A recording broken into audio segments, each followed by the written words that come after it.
When you're buying a house, you need a right team on your side. So let's go through this. What makes a great team, right? So first is you yourself, right?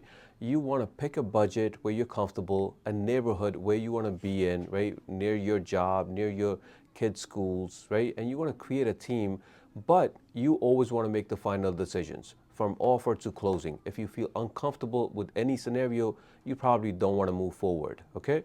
Then you do need a buyer's agent on your side. This person is going to help you find homes, make offers, negotiate. This person is on your side, right? It's going to guide you from start to finish.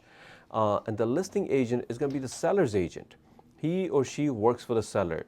How many times do we hear that, hey, I want to skip this part. I don't want to work with a buyer's agent. I can just go to an open house and work with the seller's agent.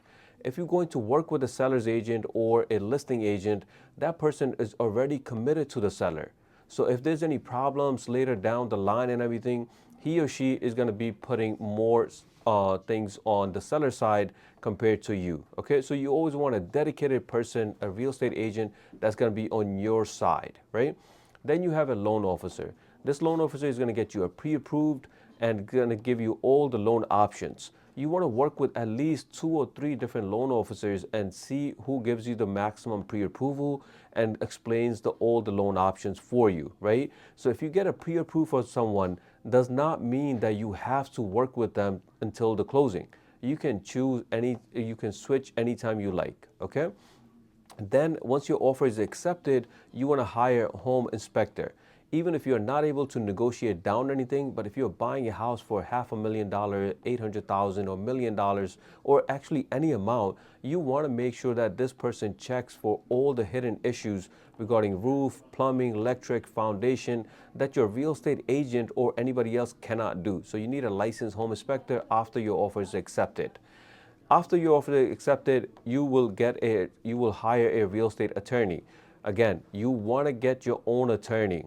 If you ask your real estate agent or loan officer, they might might give you a few options, but you always want to work with an attorney that you feel comfortable with, right? This person is going to review the contract and negotiate terms if they have to.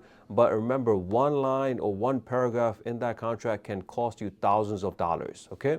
And then you will have a seller's attorney on their other side, and your bank is going to hire an appraisal. And once you're under contract, the bank is going to say, hey, we want to make sure that you're buying a house for $500,000, that the appraisal value is also $500,000. So this is also a good thing for yourself, so you know that you're paying a fair price. And your title company.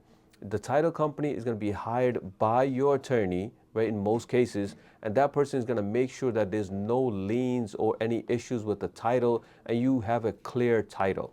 And one of the last things is that before closing, you need to have a home insurance so you can bind that policy and actually get home insurance after the closing.